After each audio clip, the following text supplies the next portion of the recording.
अस्सलाम वालेकुम। Cricket studio के साथ मैं हूं इजाज पार। नाज़रीन, आज की सबसे पहली अपडेट यह है कि जी T20 के अंदर पाकिस्तान टीम के अंदर बड़ी तब्दीलियां की जा रही हैं। वो तब्दीलियां क्या हैं उनके बारे में बात करेंगे। उसके अलावा बात करेंगे कि जी आईसीसी ने जो वो टॉप 5 परफॉर्मेंसेस जो थी वो डिक्लेयर कर दी हैं, उनके अंदर कौन सा पाकिस्तानी प्लेयर है या नहीं है उसके ऊपर बात करेंगे। उसके अलावा बात करेंगे कि जी आईसीसी ने जो अपने रूल्स के अंदर कुछ तब्दीली की है, वो रूल्स अब प्लेयर्स को या टीम्स को कितना डिस्टर्ब करेंगे उसके ऊपर बात करेंगे।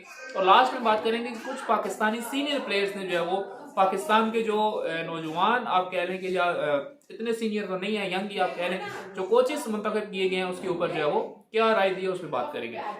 सबसे पहले बात कर लेते हैं नाज़रीन, जो बड़ी तब्दीली मुमकिन है Pakistan versus New Zealand T20 series जो जनवरी के अंदर खेली जाएगी, वहां पे जो है वो कुछ बड़े प्लेयर्स को जो है वो शायद मौका ना दिया जाए। वहाब रियाज और मोहम्मद हफीज जो है वो चीफ सेलेक्टर और director of Pakistan cricket team है, वो दोनों इस टाइम एक पेज के ऊपर है और उनका ये कहना है कि जी हमने बैकअप बनाना है। सबसे पहले हमने एक अच्छी टीम बनानी है और हमने 11 या 15 की टीम नहीं बनानी, बल्कि हमने कम से कम 22 से 25 की टीम बनानी है, ताकि अगर कभी आपको बैकअप की जरूरत पड़ती है तो आपके पास एक अच्छा बैकअप होना चाहिए। नो डाउट बड़ी अच्छी बात है, क्योंकि अभी भी आप देखिए जैसे हमारा नसीम शाह हुआ तो हमारे पास कोई ऑप्शन नहीं थी कि जी हम अब उसके बैकअप पे किसको खिलाएं, और कोई भी नहीं था हमारे पास। इस वजह से हमारी जो वर्ल्ड कप की परफॉर्मेंसेस थी वो भी आपके सामने थी कि जो उसमें पाकिस्तान टीम की बॉलिंग के साथ हुआ है। तो ये मेरे ख्याल में वहाब रियाज और मोहम्मद हफीज जो है बहुत अच्छा स्टेप ले रहे हैं कि जी वो पहली बार जो है अपनी टीम को इतना जो है वो खुली आंखों से देख रहे हैं कि जी वो ये चाहते हैं कि जी हम हर जगह पे एक नया जो है वो टेस्ट करें कि जी किस तरह से कौन सा प्लेयर किसके बैकअप पे हम रख सकते हैं। जिसमें सबसे पहले जो टेस्ट किया जाएगा वो होगा ओपनिंग जोड़ी, यानी कि जो T20 में अभी तक वो मोहम्मद रिजवान और बाबर आजम करते रहे। नो डाउट उन्होंने अच्छी इनिंग्स भी खेली है, लेकिन उनका स्ट्राइक रेट जो है वो उनका थोड़ा सा एक इशू है, जिसके ऊपर मेरे ख्याल में अब पूरी जो आपकी मैनेजमेंट है वो इसके ऊपर जो है वो इकट्ठी है कि जी हम साइम अयूब को आजमा सकते हैं, क्योंकि उनका स्ट्राइक रेट थोड़ा सा तेज है। क्रिकेट थोड़ी सी तेज होती जा रही है, तो क्यों ना हम फखर जमान के साथ जो है साइम अयूब को आजमाएं। इसके साथ आपके पास मोहम्मद हारिस भी हैं ओपनिंग में, उनको भी आप जो है साथ टेस्ट कर सकते हैं। और अगर इसके अलावा डोमेस्टिक में कोई ऐसा लड़का आता है ओपनिंग जो तेज खेलता है, जिसका स्ट्राइक रेट अच्छा होता है और वो कंटिन्यूसली परफॉर्म करता है, तो उसको भी जो है वो जरूर टेस्ट किया जाएगा। इस तरह जो है मोहम्मद रिजवान हो गए, इस तरह के बाकी जो प्लेयर्स हैं, जैसे शहनशाह अफरीदी को आप देख लें कि अगर आज शहनशाह अफरीदी एक मैच ना खेले तो उसके बैकअप के लिए आपके पास कोई ऐसा बंदा नहीं है जो शहनशाह को जो है वो कवर कर सके और वहां पे वो बता सके कि जी मैं मतलब वैसी बॉलिंग कर सकता हूँ या मैं अगली टीम को उस तरह से जो है वो प्रेशराइज कर सकता हूँ। तो ये मेरे ख्याल में पाकिस्तान क्रिकेट के अंदर जो है पहली बार एक बड़ी पॉजिटिव चीज हो रही है कि जी वो अपना जो बैकअप है वो भी रख रहे हैं और अपने नए लड़कों को भी जो है वो मौका दे रहे हैं।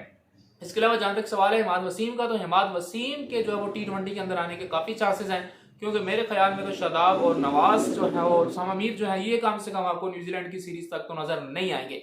हिमाद वसीम को मौका दिया जाएगा। अगर हिमाद वसीम परफॉर्म कर जाते हैं तो देन जो है वो फिर इनके लिए दरवाजे जो है वो खुलना मुश्किल हो जाएगा और हिमाद वसीम अपनी जगह पक्की कर लेंगे। अगर वो भी नहीं परफॉर्म कर पाते तो फिर शायद जो है वो दोबारा से शादाब खान को साथ कंटिन्यू किया जाए या उसामा मीर को साथ जो है वो कंटिन्यू किया जा सकता है। उसके अलावा नाज़रीन दूसरी खबर यह है कि जी आईसीसी वर्ल्ड कप खत्म हो चुका है, उसकी 5 बेस्ट जो परफॉर्मेंसेस थी बैटिंग की वो आईसीसी ने डिक्लेयर कर दी हैं। उसमें सबसे पहले जो है वो मैक्सवेल की वो इनिंग जो उन्होंने अफगानिस्तान के खिलाफ खेली 2-0-1 वन साइडेड उन्होंने जो है वो मैच जितवाया, अकेला जो है वो उस मैच का उस ग्राउंड का बादशाह था। नो डाउट बड़ी अच्छी इनिंग थी, वो जो है वो आईसीसी ने नंबर 1 पे रखी है। नंबर 2 पे जो है वो जी जो फाइनल के अंदर इंडिया के साथ हुई है, हेड साहब ने जो की है सेंचुरी स्कोर की है, उसको जो वो नंबर 2 के ऊपर रखा गया है। नंबर 3 के ऊपर जो जॉर्ज बटलर की एक इनिंग थी, उसके अंदर उन्होंने कुछ 70-80 रन ही बनाए थे, लेकिन वो बड़ी एक अच्छी और फास्ट इनिंग थी, वो रखी गई है। नंबर 4 पे पाकिस्तानी फखर जमान जो उन्होंने न्यूजीलैंड के खिलाफ इनिंग खेली थी। नो डाउट पहली बार हिस्ट्री में कोई टीम जो है वो 400 प्लस टारगेट दे के जो है वो हारी है, चाहे डीआरएस पे आ रही है, ये भी छोटी बात नहीं थी। किसी को उम्मीद नहीं थी 402 के बाद कि जी पाकिस्तान की टीम जो है वो इतना भी कर जाएगी और पाकिस्तान की टीम जो है वो जीत जाएगी।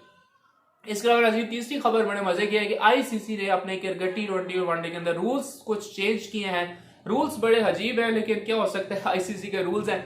वो ये कहते हैं कि जी जो ओवर जब आपका एंड होता है उसको नाम उन्होंने दिया जी स्टॉप क्लॉक का, कि जी हम घड़ी बंद कर देंगे, यानी जब जैसे ही आपका ओवर एंड होगा, आपका आखिरी बॉल जो है वो करवाया जाएगा ओवर का, तो हम घड़ी को बंद कर देंगे। उसके बाद टीम के पास जो बॉलिंग टीम है उसके पास 60 सेकंड्स हैं कि वो 60 सेकंड्स के अंदर अंदर अपना दूसरा ओवर यानी नेक्स्ट ओवर जो है वो स्टार्ट करे। अगर नहीं स्टार्ट करेगी तो उसको 5 रन की जो है वो पेनल्टी जो है वो देनी पड़ेगी, यानी 5 रन दूसरी टीम को जो है वो देने पड़ेंगे। पहले ऐसे नहीं होता था। पहले ये था कि जी आपका ओवरऑल जो है वो टाइम मेजर किया जाता है, अगर आप उसके अंदर अगर आवर्स आपने कंप्लीट नहीं करते तो देन आपको मैच का 5 या 10% जो है वो कैप्टन को या बाकी टीम को जो है वो उसका फाइन होता था। लेकिन अब आईसीसी ने जो रूल चेंज कर दिया है जी, एक क्लॉक लगी होगी बड़ी सी, और उसको जो है वो थर्ड अंपायर या जो भी फील्ड अंपायर होगा वो ऑफ करेगा जैसे ही ओवर एंड होगा। इसको अभी जो है वो 6 मंथ्स के लिए जो है वो आप कह लें कि प्रैक्टिस के अंदर जो है वो यूज किया जाएगा। प्रैक्टिस मीन्स कि उसको उस तरह से इम्प्लीमेंट नहीं किया जाएगा हार्ड एंड फास्ट टूल बना के, लेकिन उसकी एटलीस्ट ट्रेनिंग की जाएगी कि इस चीज को हम किस तरह से लेके चल सकते हैं। और अभी upcoming series West Indies versus England, पहला वनडे जब उनका 3 दिसंबर को खेला जाएगा तो उसके अंदर ये रूल फर्स्ट टाइम जो है वो अप्लाई किया जाएगा कि जी किस तरह से एक टीम 1 ओवर करवाने के बाद कितना टाइम लेती है। वैसे स्टार्ट में तो ऐसा नहीं होता क्योंकि बॉलर्स डिसाइड होते हैं, आ जाते हैं, 1 ओवर के अंदर शुरू हो जाता है। हाँ, लास्ट में सम टाइम ये होता है कि जब मैच काफी क्रिटिकल हो जाता है, काफी क्रूशियल हो जाता है, उस टाइम के ऊपर डेफिनेटली लास्ट ओवर के अंदर काफी बहस होती है कैप्टन्स की, बॉलर्स की, अपने प्लेयर्स की कि जी किसको ओवर दिया जाए, कौन रोक सकता है, कौन डिफेंड कर सकता है। तो वहां पे शायद जो है वो कहीं थोड़ा सा मसला हो, अदरवाइज मेरे ख्याल में इस तरह का कोई इशू नहीं होने वाला।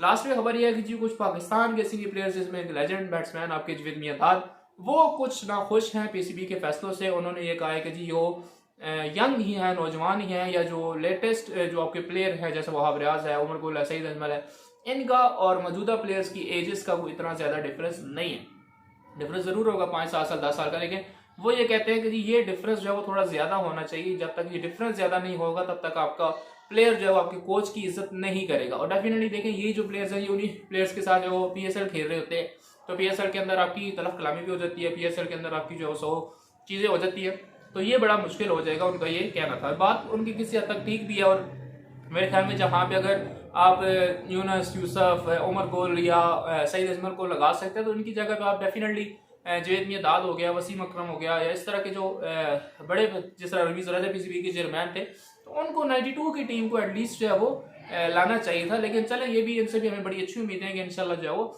ये, क्योंकि मॉडर्न क्रिकेट को समझते हैं, मॉडर्न क्रिकेट के एरा को समझते हैं, तो शायद ये जिस तरह पीसीबी के अंदर जो अभी अगर मैं बात करूँ हफीज की और वहाब रियाज की, तो ये एक बड़ा मुझे इनके अंदर एक पोटेंशियल नजर आ रहा है कि ये जरूर कुछ ना कुछ जो है वो पाकिस्तान टीम को अच्छा करके देके जाएंगे अगर जो है उनको थोड़ा सा टाइम दिया गया। क्योंकि थोड़ा सा टाइम सबसे पहली चीज है।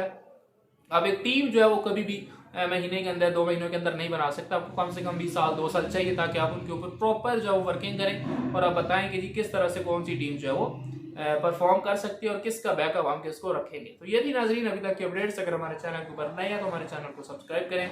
बहुत जल्द मिलेंगे इंशाल्लाह अपनी अगली वीडियो के साथ, तब तक के लिए अल्लाह हाफिज़।